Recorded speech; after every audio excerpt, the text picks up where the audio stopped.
अष्ट प्रातिहारों का चिंतन कैसे किया जाए? अष्ट प्रातिहारों का चिंतन भक्तामर के श्लोकों में भी, कल्याण मंत्र में भी और अन्य और स्तोत्र पाठ में भी आते हैं।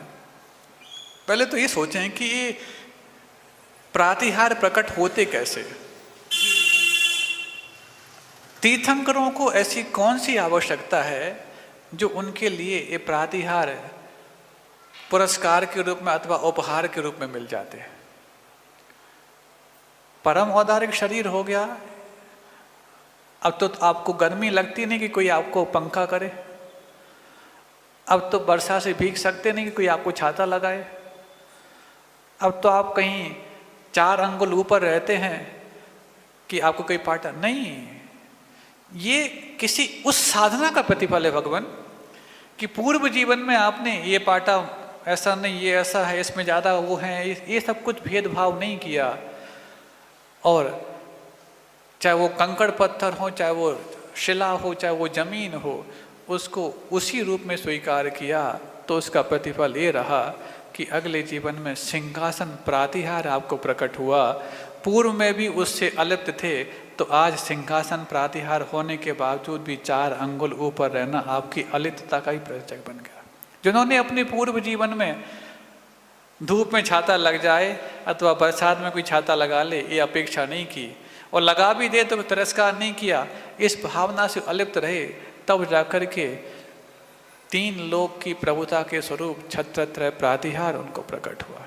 जिन्होंने अपने पूर्व जीवन में कोई हमारे लिए पंखा कर दे, हाँ देखो इतनी उमस होती है, कोई हवा करने वाला भी नहीं है, ना एसी पंखा कूलर की बात की, तब जाकर के इस जीवन में देवों के लिए सेवा करने का एक सबसे बड़ा पुण्य कमाने का माध्यम बना हुआ 64 चमरों से शोभायमान वो उनको प्रातिहार प्रकट हुआ।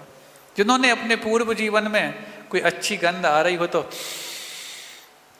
और थोड़ा सा गंदगी का पानी हो तो नाक से कोड़ी ना हो, तब जाकर के देवो पुनीत दिव्य पुष्प वृष्टि प्रातिहार से सुशोभित हुए। जिन्होंने अपने पूर्व जीवन में कहीं कोई प्रशंसा कर रहा हो, क्या कहा,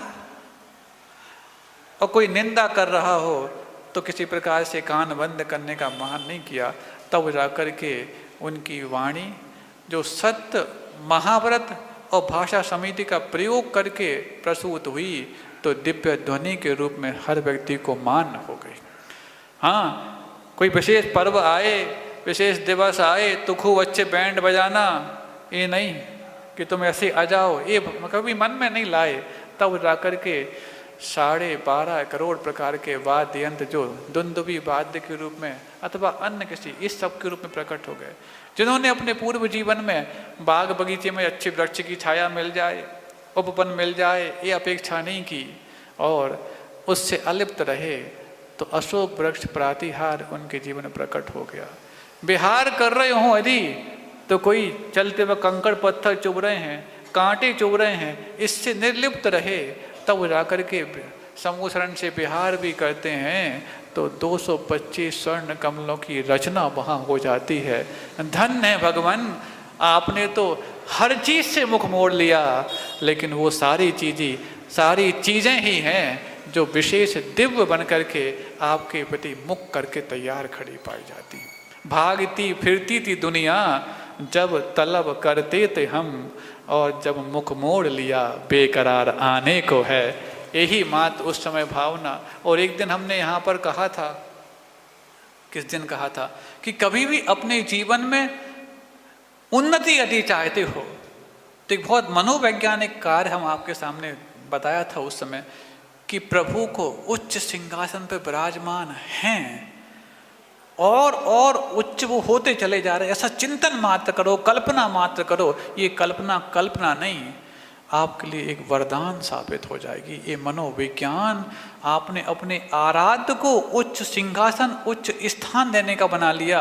अभी जिस स्थान पे हैं विराजमान, वो उससे ऊंचे तो उठ नहीं पाएंगे, लेकिन हमारी कल्पनाओं में तो उड़ान इतनी हो सकती है ताकि हमारी उन्नति भी परवान चढ़ने लायक अवश्य बन सके।